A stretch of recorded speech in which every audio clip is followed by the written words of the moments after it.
Hello, welcome to my channel. I'm back again just to talk about award season, and this is going to be my final Oscar predictions video.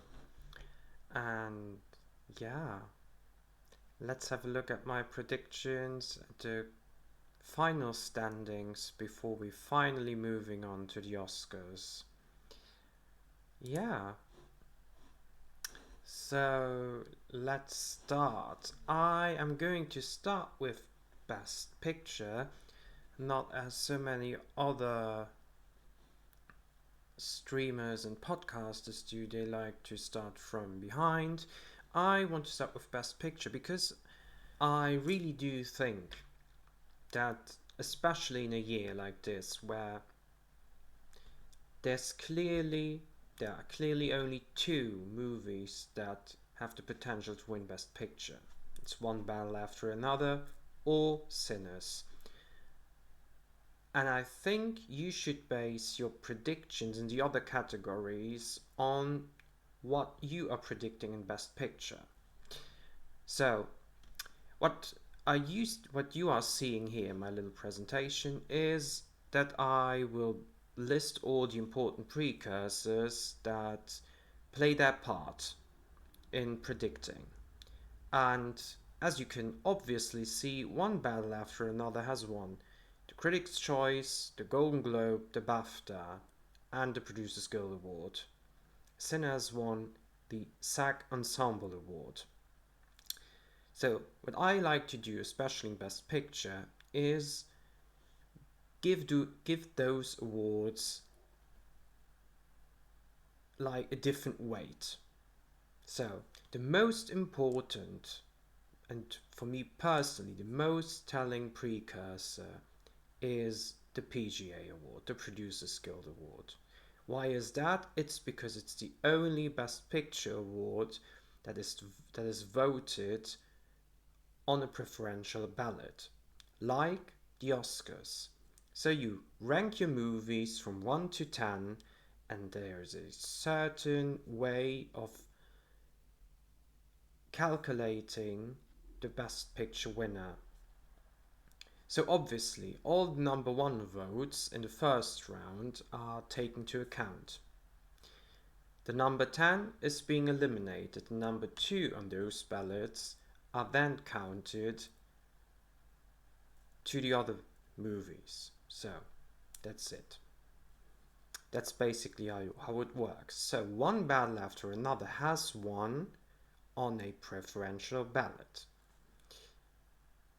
So it clearly has the advantage. PGA has an 80% chance of predicting the Best Picture winner, so it's usually safe to go with it. However, what speaks even more in favor of One Battle After Another, that it has also won the other precursors. A similar run to, for instance, Oppenheimer in 2024. So, yeah.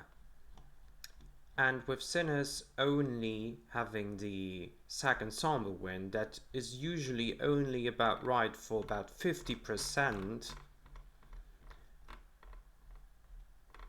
it means that it has won one of the weaker precursors. And that's why I'm going with One Battle After Another. And I'm basing my predictions all on the One Battle After Another win in Best Picture. Continuing with Best Director. I mean, this is quite obvious, to be fair, and I really don't understand people still saying that Ryan Coogler could actually pull this off.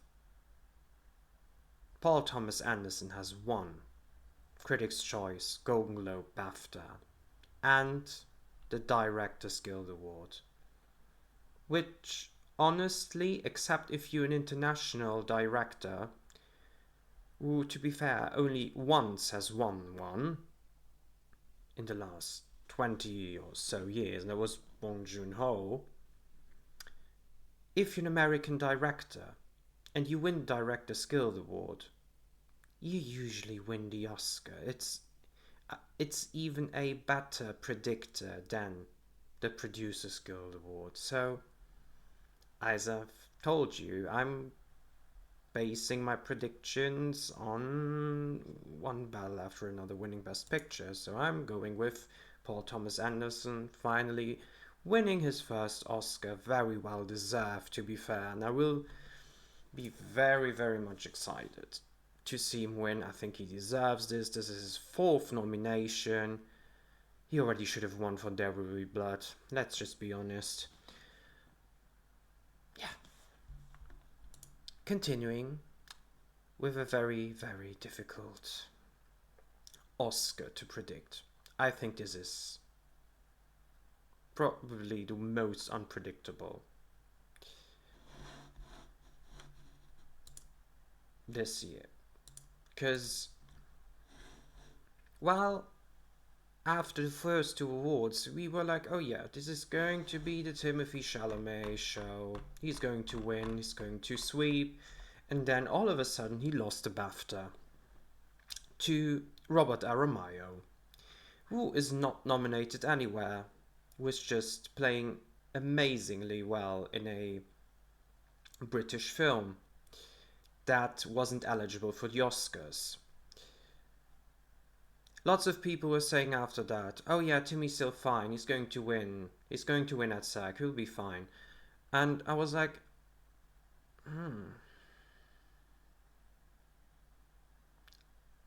really? Is he fine? Because I think this win, I mean, obviously it was a win for Robert Aramayo, but as well against Timothée Chalamet, probably.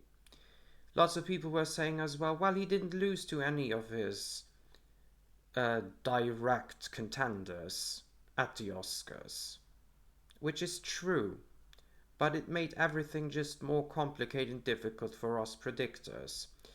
I still wish I would know who was second, and I really do. I do have an idea who was second at the BAFTAs. Considering how well One Battle After Another did, I really suspect that Leonardo DiCaprio was second at the BAFTAs, but we have no evidence. We just can't go with something without any evidence. And Marty Supreme blanked at the BAFTAs. It blanked at SAG too. It's starting to blank everywhere, which is not good. If you want to win one of the leading categories, you better be in a movie that is at least winning something. If it was just makeup, I mean, we saw Brendan Fraser win with just his movie being in makeup, screenplay, and leading actor. It is possible, but the whale still won makeup. So what I usually do in the leading categories, I do back this up with another win, if you're not a sweeper. As we will see with the upcoming category, if you're a sweeper, it doesn't matter at all.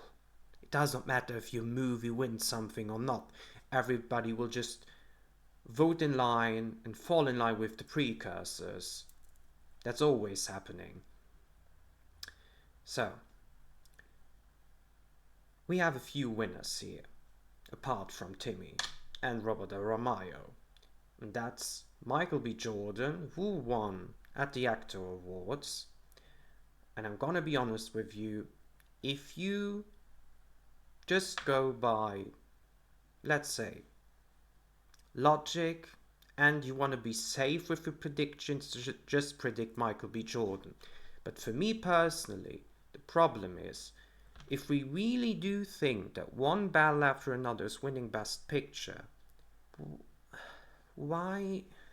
It feels so weird that Sinners is not winning Best Picture and Michael B. Jordan is winning Best Actor. I mean, I would love to see it, but this always felt like Michael B. Jordan can only win the Oscar if Sinners wins Best Picture. So if you're predicting Sinners for Best Picture, I mean, yeah, of course you're predicting Michael B. Jordan to win the Oscar. That's an obvious choice. And I do really think that his win at SAG really helped him. I mean, those reactions, even my reaction was, I was over the moon. It was really something special. And Oscar voting was still open 4 days after the Actor Awards happened. So there might be a chance that he gained a lot of votes. But now, that's also the other reason why I start with Best Picture, is in those categories that are hard to predict, we just have to think and put us into the mind of a voter. And a voter is voting down their ballot. And the first category they vote on is Best Picture. So they rank the 10 Best Picture nominees. And if you're putting Sinners at number 1, obviously you're going to vote for Michael B. Jordan. So now there is the thing, what does someone do who has one ballot after another at number 1? What most of the voters do, they just vote down the line. It's something that there's proof for that voters do that they just vote down the line with their favorite movie.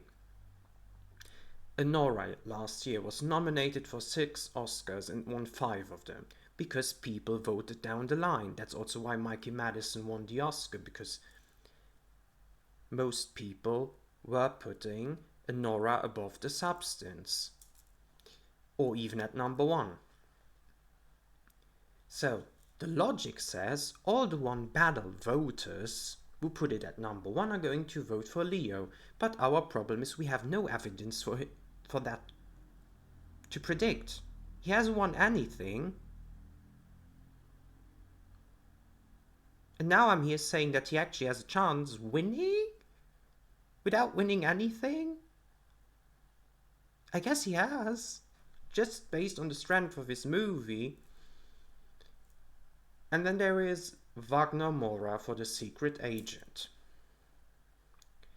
Well, there's a new rule for Academy voters since this year. They have to watch each movie in all the categories, but they just have to tick a box. So basically, they could just lie. And if you, by any chance, an Academy voter, you're watching my video, which probably you're not, but please don't lie. Just watch the movies. We, as cinephiles, we watch all of them. And it's not a huge task. Just do it. You will see how amazing those movies are sometimes. And yeah, he won the Globe and he beat Michael B. Jordan. Now, obviously, you could say, oh yeah, well, he beat Michael B. Jordan. There's a real chance he would win. I don't think that is the argument for him to win, because the Globes are just a voting block of journalists and a very international voting block. Only about over 20% of the Academy are international voters. I am 100% sure that Wagner Moura is going to lead the ballots from the international voters. I mean, I would vote for him. I think it's a movie that's very much appealing to people outside of America, if they have seen the movie. And he wasn't nominated at BAFTA or SAG. Well, let's just put SAG out of the equation, because they didn't nominate any international performances, because they just clearly don't care about reading subtitles. Maybe they just need some spectacles to watch those movies. And he missed a BAFTA nomination. However, I do really think that BAFTA usually favors European international films, and there's clear evidence for that, because Anatomy of a Fall and The Zone of Interest, for instance, did really, really well at the BAFTAs, and Sentimental Value too. Those are all European international films.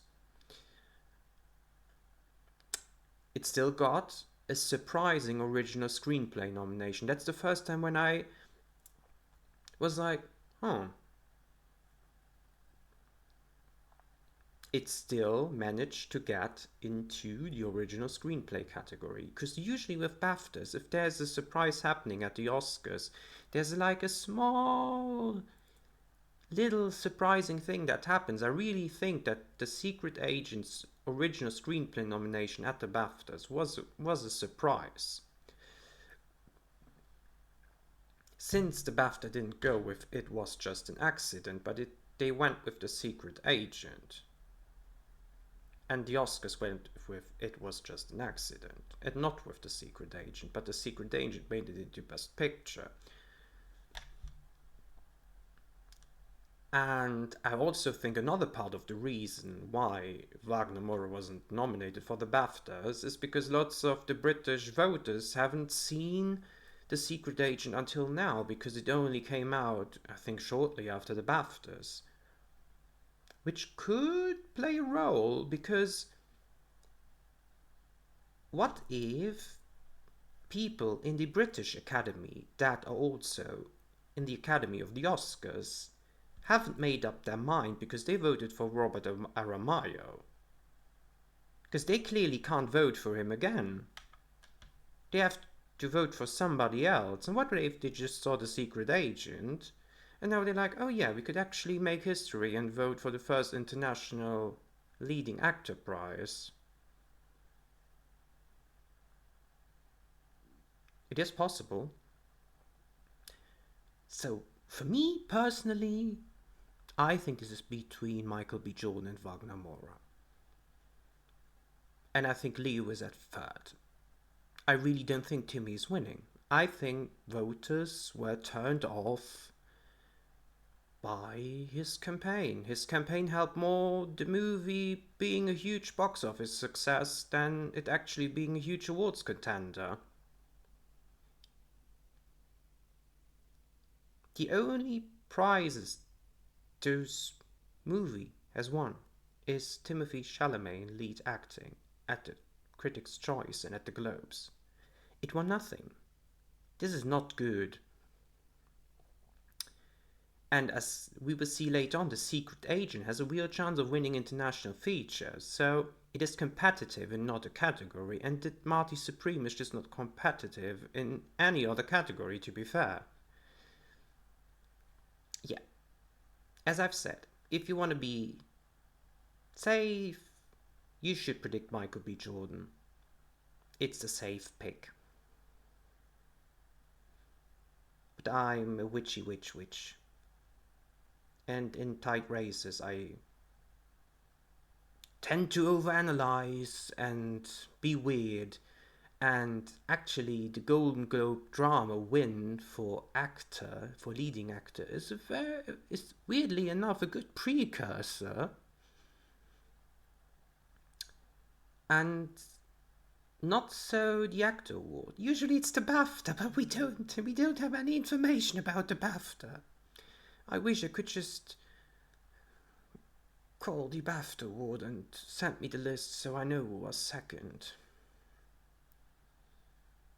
Yeah, because if I knew Leo was second, I would go with him. But I just can't go with someone who hasn't won anything.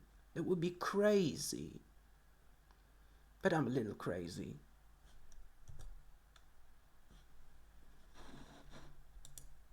I'm going with Wagner Moura to win the Oscar. Yeah. It's a choice. But I think it could happen. He has been everywhere. He has been at every Guild Award show. He's been everywhere. People have seen him. And this is not a Fernando Torres like last year. There were loads of people who didn't know her.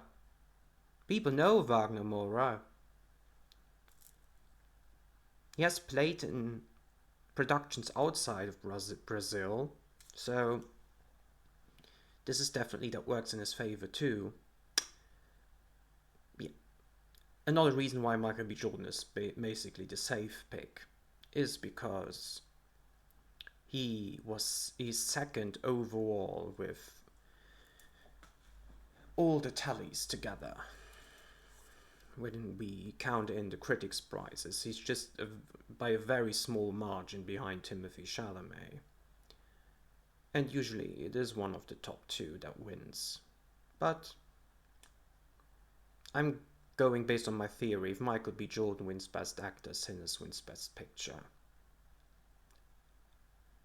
And I'm going with one battle, so gotta make a choice. Yeah, coming up next, leading actress. We can just make this easy. Congrats, Jessie Buckley. You have an Oscar. You have won everything. The Sweeper. Hamnet is not going to win anything except leading actress, but she swept the season, so who cares if Hamlet wins anything? There's the award. Congrats, Jessie Buckley. Now, supporting actor. It looked like this was going to be another nail-biter, but it turned out that the industry has a favorite, and that's Sean Penn. I mean, we were all expecting Stellan Skarsgård to win at BAFTA, and he didn't win. And then the first thing I said, I was like, he's cooked. He's not going to win. And I fully expected him to win at BAFTA. And yeah, I was really disappointed. I really thought he would have a shot. And then at the Actor Awards, Sean Penn won again. And like I have said, who the hell is losing with SAG and BAFTA? In the last 10 years, everyone who won Best Supporting Actor has won either BAFTA and SAG, or one of them. How can you bet against that? And there's also the acting win for one battle after another, because it needs an acting win. Quite friendly, if it doesn't win in acting, if Sean Penn loses this award, I don't think one battle has the chances of one battle winning Best Picture are decreasing if they don't have an acting win. Because they also, quite frankly, have 4 actors nominated. Yeah. So, yeah, Jacob Elordi won only Critics' Choice, and with only Critics' Choice, with no voting body overlap, you're not going to win an Oscar. So, Benicio was the critics' leader for a very long time, but this was just to get him nominated. So the only one who is here who could be potential threat to Sean Penn is Delroy Lindo. And the reason why is because he hasn't competed in any of the precursors. That's the only reason why he could technically be a threat, because he hasn't lost to anybody. He's competing with them for the first time. But yet again, if I'm predicting Delroy Lindo, I can't predict one battle after another for Best Picture. That wouldn't make any sense, because that's one heck of a surprise win. He would pull off the Marcia Gay Harden. Yeah. But I guess Delroy Lindo is number 2. Because yet again, voters are going to vote down the line, and if they are a Sinners voter, is definitely going to vote for Delroy Lindo, not going to vote for Sean Penn, and the One Battle people are going to vote for Sean Penn. That's how I see it. Although, I still see loads of international voters that could potentially vote for Stellan Skarsgård. Because that's why I would put him 3rd. but with quite of a distance. I really wasn't happy with the showing of sentimental value at the BAFTAs. It nearly blanked. That was weird. Because, I mean, yeah, its only win at the Globes was stellar, then it blanked at Critics' Choice, and then at the BAFTAs, it only won International Feature. To be fair, I think it's quite worrying. I'd love that movie to win more. I love it. Yeah, so why should I say more? I think Sean Penn is winning his third Oscar. I think it's more funny to just put a bet on, is he going to be there? I think it would be so funny if he wasn't even there. He would be like, I don't care of having a third Oscar, but if you think so, I'll accept it. Maybe you could just send him the Oscar via mail. And then the Amazon drivers, the Amazon delivery man is there. Dear Sean Penn, here's your Oscar. Yeah. I mean, I love One Battle After Another, but really a third Oscar?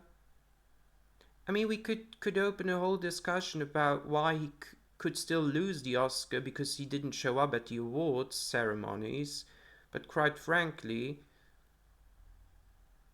it worked in his advantage that he wasn't there, because he wasn't there to give a speech, and people could not recognize what a weird, terrible personality he has.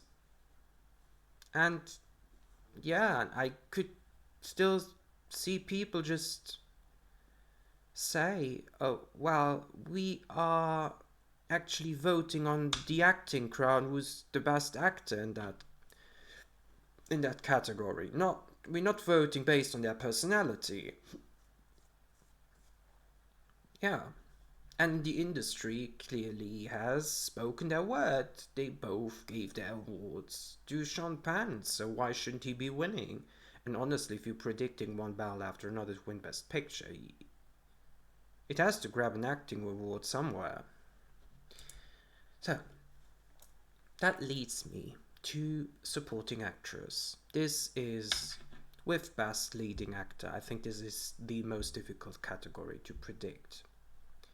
We have 3 women here in contention. We have Amy Madigan for Weapons, Wunmi Mosaku for Sinners, and Teyana Taylor for One Battle After Another. So, this is, I think, we as predictors, we can only go by vibe here. Because if I would be doing a list of pro and cons for those 3, it would probably be the equal amount of pros and cons for each of them. And still, if Wunmi or Teyana had won SAG, this would be a different story, but Amy Madigan won at SAG, so we are now in a situation where we just can go by vibes and what we think makes the most sense here. So my reasoning here is Teyana Taylor has only 1 Golden Globe. This happens very rarely. The last person to win just of a Globe win that I can remember was George Clooney in Syriana. And that was in a year where all the awards were split. We have someone who won 2 awards here, that's Amy Madigan, who happens to be the lone nominee for a movie, which clearly usually works in someone's disadvantage. And Wunmi Mosaku won at BAFTA. BAFTA, usually for the acting categories, is probably the best precursor to go with, but especially in the supporting actress category, the ACTA Awards or the SAG Awards they are 9 out of 10 in the last 10 years. And the only time they did not predict the Oscar winner correctly was Emily Blunt for A Quiet Place, and she wasn't even nominated at the Oscars. So technically, when it comes to actresses being nominated for Best Supporting Actress at the Oscars, SAG is 100%. How can I bet against this? I mean, BAFTA is 8 out of 10.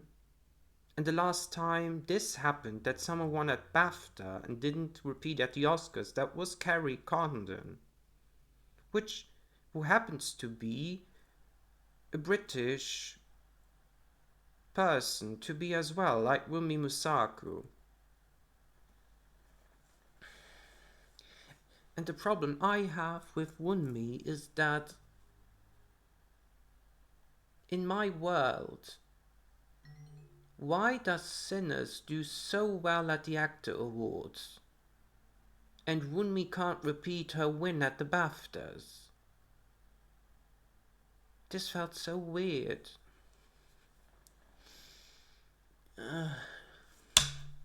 Really. This is... Maybe I should just toss a coin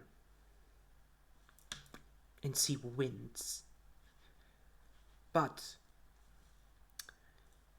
yet again, coming to my theory with voting down the ballot, supporting actress is the last acting category that comes down the ballot. So what I actually did, I actually basically replicated the ballot they are voting on. So that's the last category they are voting on. I am 100% convinced that Sinners voters are going to vote for Wunmi. I'm not 100% convinced that One Battle people are going to vote for Tiana.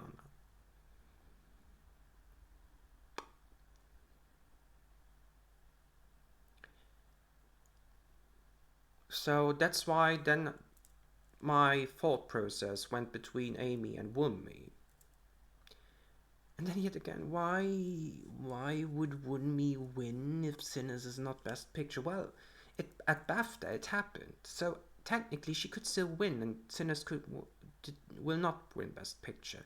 I think that's very much possible because it happened at BAFTA. We have an evidence that it can happen, but I can't bet against basically 100% of SAG being right in the last 10 years in this category.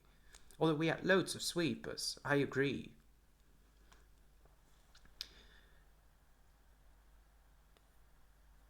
And yeah, Amy Madigan wasn't nominated at BAFTA.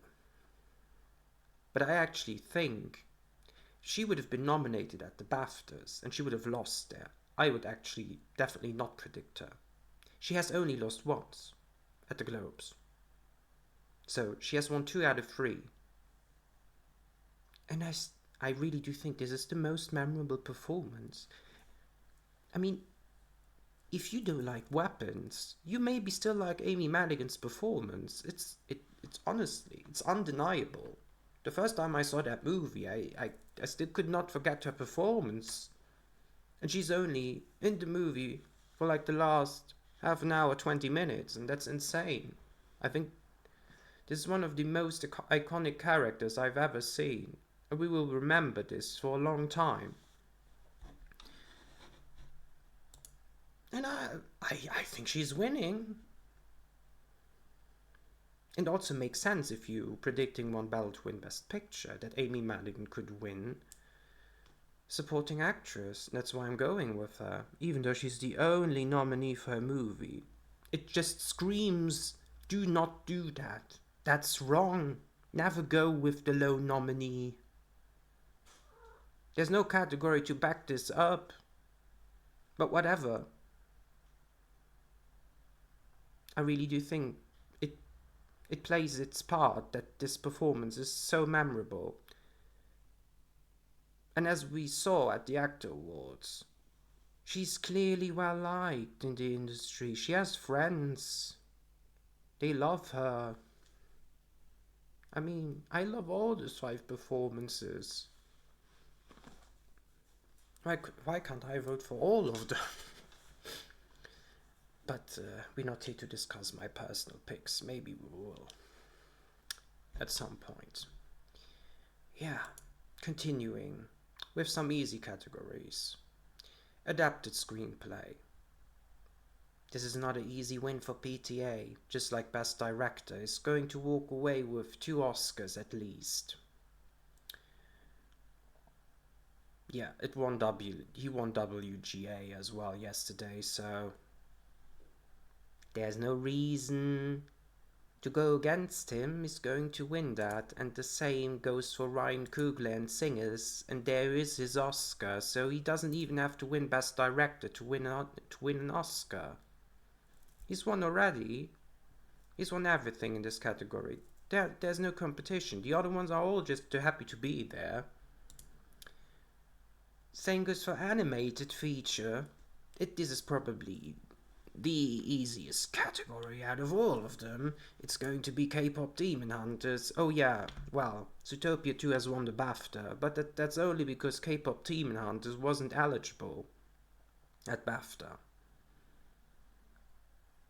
And they still were allowed to perform Golden on stage. This tells you everything you need to know. It's a global phenomenon, and it will walk away with the Oscar in Best Animated Feature. Documentary, on the other hand, is a bit more difficult to predict. I think it's going to be one of the two. It's either going to be The Perfect Neighbor, Mr. Nobody Against Putin. The Perfect Neighbor has been the most popular documentary feature film we've had in a long time. I think loads of people have watched it because it's available on Netflix. It won the CCA. Usually, CCA winners don't get nominated in this category, so the true hurdle actually for The Perfect Neighbor was getting nominated here. And it got nominated. I know this is a very, very American subject, and there's certainly an argument that plays a role, which says that international voters are probably not going to vote for it because the matter doesn't speak to them. Also, Mr. Nobody Against Putin, yet again a Russian or Ukrainian documentary about the dictatorship in Russia. There's clear evidence that the Academy likes this matter, and I could see loads of European voters going for that. But really, I'm still going with The Perfect Neighbor because I really do think that the true hurdle for it was to get nominated, and still the biggest amount of Academy voters are Americans, and I really can't see how American voters not going to vote for The Perfect Neighbor. Do keep in mind, I really do think that this year there are going to be loads of people, lots of voters that are going to abstain in this category because they are honest and they say they haven't seen all those 5 films. So yeah, I mean, there's still chance for an upset and that Mr. Nobody Against Putin wins, because clearly the Academy loves that topic. They've given it to 20 Days in Mariupol and to Navalny, 2 documentaries about that specific subject. But I really think when we look at the current state of America that this plays a part here and that The Perfect Neighbor is going to run away with it. It hasn't won PGA. This went to My Mom Jane, yeah, which isn't even nominated here. Yeah. And The Perfect Neighbor won the Ace Addy Award for editing. So there's at least another precursor for it. I'm just going with it because I always thought if it gets nominated it wins. So I'm just staying with my gut feeling there. International feature. Now it gets interesting. This really is a two-horse race between The Secret Agent, Sentimental Value, and it's yet again a race. Honestly, I think it's very, very close. Because since technically a voter has to watch all of those 5 films, that makes the race tighter. Because I think more people obviously have seen Sentimental Value than The Secret Agent. That's what I'm guessing. However, Nian's campaign for The Secret Agent was really, really, really well done. Because Kleber Mendoza Filho and Wagner Moura, they have been everywhere. American people have seen them, so honestly, I do think if they have been so present that the majority of the voters has to have seen The Secret Agent. And I am not taking into account that Brazil already won last year for I'm Still Here, because for me personally that was more a vote against Emilia Perez than 100% for I'm Still Here. I mean, don't get me wrong, I'm Still Here fully deserved that award. It was the best international feature of last year. But that's just how it works in my head. And as I've said, if I'm predicting Wagner Moura to win Best Leading Actor, I have to back it up. And it hurts to say that I really think Sentimental Value might be blanking. It did so well with 9 nominations, but it did well everywhere with nominations, Globe, BAFTA. And it only won 2 awards. Yeah. And as I've said, BAFTA tends to go with the European one, which they did. They gave it to Sentimental Value. The CCA award is something I'm not taking into consideration, to be fair. Because Sentimental Value wasn't eligible.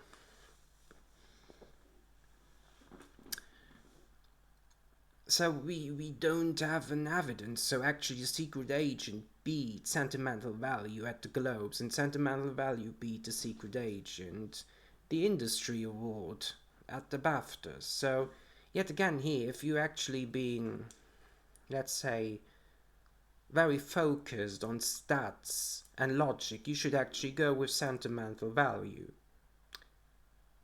But I have to be consequential in my path through the evening. That's why I'm going with The Secret Agent. There's clear support there. They've been everywhere. Nina's campaigning the hell out of this movie. It has finally come to cinemas in the UK, so British voters have seen it too. I have seen it in continental Europe, so I mean, I love Sentimental Value and The Secret Agent. They are number 2 and 3 of the year. I give both of them a 10 out of 10. Love these movies. Yeah, that's the path I'm going with. Continuing with casting. That's the first time we're actually having this category here. So we don't have evidence, which is bad. I hate not having evidence. That makes my autism scream, because I don't have any statistic to base this on what I'm talking about. So yeah, well, as you can see here in my presentation, Sinners has won the Critics' Choice Award for Best Casting Ensemble, which is not the same in my world, but we're just taking into consideration every award we have, and Sinners won the Casting Society Award, which I do think that tells a bit more of a bigger story than the CCA Award, because they certainly could not choose between do we call it Best Casting, do we call it Best Ensemble Award, so Yeah. And I'm being honest, there are only two other movies I'm considering here, apart from Sinners. That's one battle after another, obviously, because it's, in my path, the best picture winner. Then there's the question, would a one battle voter still vote for one battle after another in best casting? We don't know. Probably not. Because the most ensemble movie, that's personally, I think the voters, they probably don't have a clear explanation what the Academy means with best casting. Does it mean the act of casting non-professional actors, or does it mean who put together the best ensemble? Because if so, then Sinners is the clear winner. So, and obviously Sinners has to win Oscars. And the casting director of Sinners, Francine Maisler, she's well known. She's very well known. I think that definitely plays its part. And I think there's a 0.1% chance that The Secret Agent has a chance of winning this. Because that's actually my interpretation of what best casting means. You have a well-known actor with loads of non-professional actors.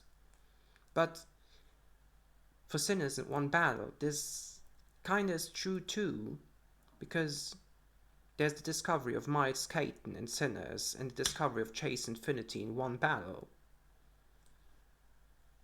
Yeah.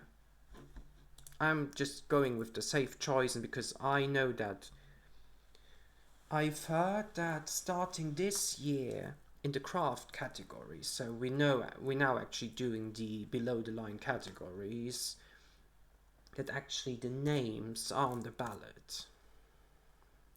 And that's why I'm going with Sinners. Moving on to cinematography. This was a very close race in my world for a very long time.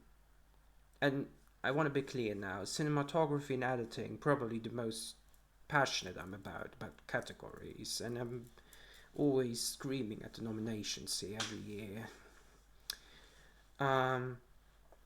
So yeah. But since yesterday, I think the race is over. One battle after another has won BAFTA, BSC, and ASC. Usually, if you win 2 out of the 4 of CCA, BAFTA, BSC, ASC, especially BAFTA, BSC, ASC, if you win 2 out of those 3, you win the Oscar. That's always happening.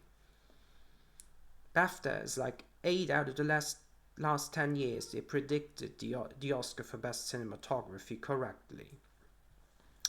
And I've seen lots of people being hopeful that Train Dreams could pull off an upset here, but usually Best Cinematography is very much well connected to at least a top 5 Best Picture contender, and that's not Train Dreams. So it was always between One Battle and Sinners. Sinners was the critics' leader, and it still is the critics' leader. But I can't argue against the combination of BAFTA, BSC, and ASC. That would be crazy. So One Battle after another is winning cinematography. Now, editing. Well, for a long time, loads of people thought it was going to be F1. Vroom vroom. But then all of a sudden, BAFTAs, who happens to love vroom vroom movies, they love their cars. And they really think that car scenes is great editing. Wow, cars. Well, and then One Battle won the BAFTA for editing. Made me quite happy, to be fair.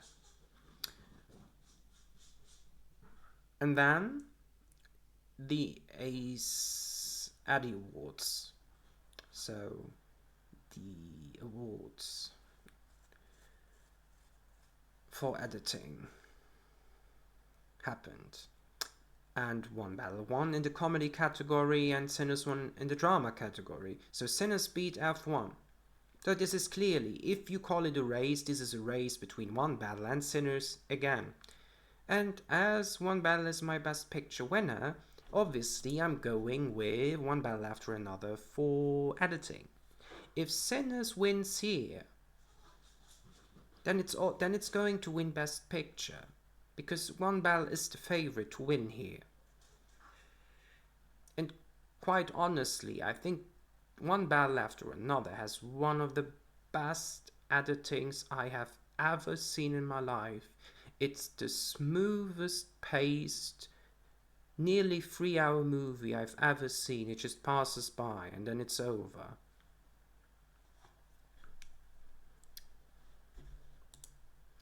Production design.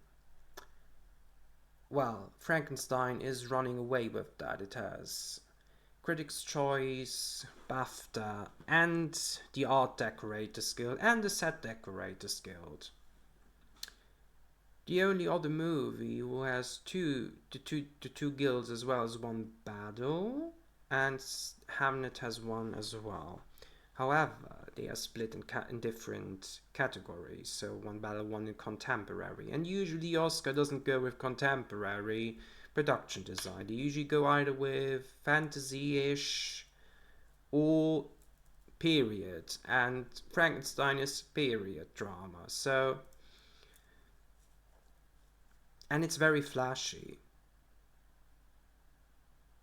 I love the production design of Hamnet, but it's not flashy enough. Same goes for all the other movies. The only memorable flashy production design you could take an argument into consideration is Sinners, because I really think this whole setting is very memorable and quite flashy, but Frankenstein is just, this screams production design. How could you go against this?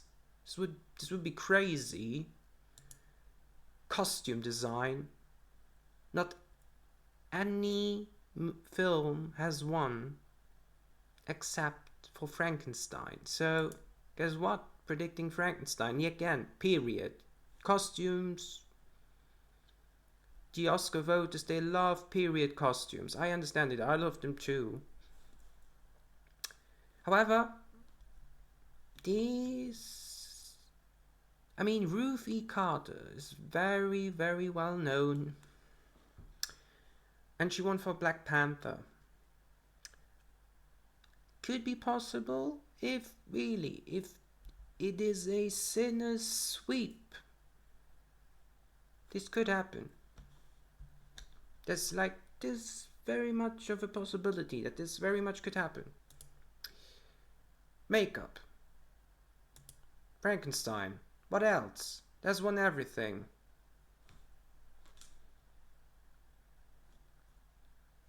We always have to keep in mind that the whole Academy is voting for this, not the makeup branch.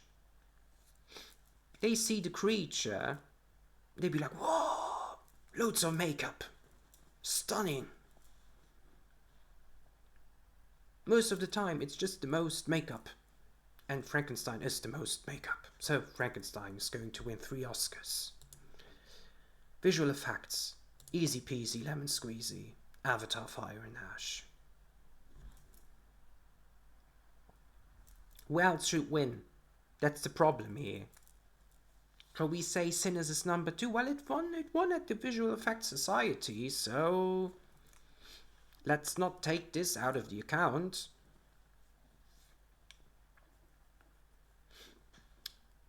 And usually they go with a Best Picture nominee in this specific category, and Avatar Fire and Ash is not nominated, but how could you bet against James Cameron? Every Avatar movie has won Best Visual Effects, and it has won everywhere. No reason to doubt it, really. And most of the times in the tech categories, it is fairly easy, most of the time. sound. So, sound is a different story. So before the Sound Editing Awards, a few days ago, F1 had won every precursor. It won at Critics' Choice, at BAFTA, because they love their cars. They hear cars, be like, oh yeah, sound. Oh. And at the Cinema Audio Society. When I saw that, I was like, okay, probably going to predict F1. But then a few days ago, it blanked at the Sound Editing Awards. Why that? That's weird. They gave the awards to Frankenstein, Sinners, and Sirat, because they were all in split categories, but F1 was defeated over there.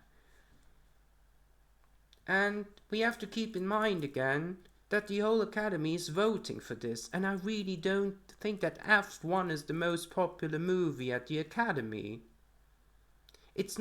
We're not in an Avatar situation where we're like, oh yeah, that's clearly the best visual effects. I don't think that voters are thinking like, oh yeah, F1, definitely the best sound. I really cannot imagine this. And I really think usually music movies do quite well, although they do well with nominations and usually don't win. That's true too. But at the same time, I'm really looking for some surprise wins below the line for Sinners, and I really do think that Sinners could win Best Sound. It was screening in IMAX. Loads of people have seen it in IMAX, and the sound is really, really amazing. I mean, I've watched it here in my living room on my huge screen, and it was tremendous. It really is one of the best sound work of the year, especially if you think about that I Lied to You scene. That's fantastic sound editing. And I really don't want to go with F1. I'm sorry, that was not the best sound of the year. Really.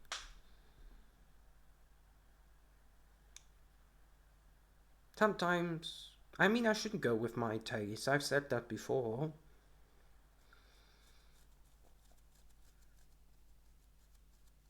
But I really don't think that people are that passionate about voting for F1. Yes, it made it into Best Picture. That's why I'm actually doubting myself and still taking into consideration that F1 could actually pull it off and win Best Sound. That's true. That's absolutely true.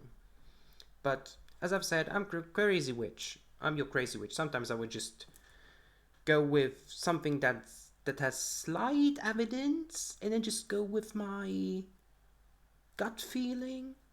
Sometimes it's right, sometimes it's wrong. But that's why predictions are fun. Because if you have a little evidence, you just can build theories, and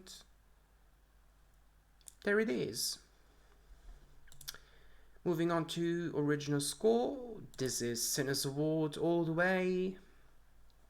So that means it already has 4 Oscars, which is great. And Ludwig Göransson proves to be the new John Williams and wins his 3rd Oscar. He has won everything, everywhere. How could you bet against it again? If you're betting against that, you're just crazy. I really call you crazy if you're betting against that. Best Original Song. I was always one of those who was very skeptical that Golden from an animated movie called K-Pop Demon Hunters is going to win this award. I always was like, I like to use the scene of the year, why should it lose? But then Golden started to win everywhere, and they split at the Composers and Lyricists Society. Yeah. And Golden was nominated at Grammys. It's not just the usual original song nominees we get here. This is really a cultural phenomenon. And yeah. So I think the safe bet is Golden, although I really, with lots of passion, would love to go with I Lied to You. I really love that. I think that's an amazing song. I think all the songs in Sinners are amazing. There's so many of them who actually could have been nominated here. But I really do think that Golden is the most popular choice. I really want it to be I Lie to You. If We Are Sunday and I Lie to You wins Best Original Song, that's actually the first time in my life I'm going to be excited about this category, because I really don't give a shit about this category, to be quite honest. But yeah, sometimes you just gotta go with the safe bet and the global phenomenon, and that's Golden from K-Pop Demon Hunters. And the last category I'm going to go through is animated short. I'm not going to do documentary short and the live action short because I'm still on my way seeing all of them, but I've seen all the animated short. As with the short categories, we never know what's happening. We don't have true precursors. We can only just go off by previous years, and what we know is they either usually go with silent or English. So, I mean, Butterfly is amazing. It's every frame is an oil painting, so they had to paint that, and it's about the Second World War, about World War II. So, about concentration camps. It's definitely a heavy subject matter. Forever Green is silent. The Girl Who Cried Pearls is in English. Retirement Plan is in English. So I think it's going to be one of those three. Forever Green, though, reminds me very much of, I don't know, it felt really like very clean animation. I think to the animation there was nothing special, but I really like the story. I think the story is really compelling. The Girl Who Cried Pearls very much feels like this artsy choice that us cinephiles would choose. I mean, I would choose it. I think it was fantastic. I really liked the story too, and then thought like the animation style was quite nice. And Retirement Plan is like this. It's very, very short. It's only 7 minutes long. It might be too short for some people, but the subject might speak to voters. I mean, as with every, we're going to have lots of people who abstain here in this category because they haven't seen the animated short. Yeah. This, as I've said, this is very hard to predict. If you get one of the 3 short categories right, you can be very happy, because sometimes they just go for the ones you're not expecting at all. And sometimes you just gotta go with your taste, probably, and hope it speaks to the majority too, and that's why I just go with The Girl Who Cried Pearls, because I really do think it's the best animated film. I mean, I always try to predict this, but it's the first time I'm actually watching all the shorts. Although I haven't watched all the documentary shorts and the live action shorts. I mean, I've watched some of them, but not all of them. And I will try to finish them until Sunday, until the Oscars happen. So was my Oscar predictions video. Hope you had fun. And yeah, if you want to predict too, download the theawardexpert app and make your predictions too, and see how many you get right. And thank you for watching. Thanks for subscribing.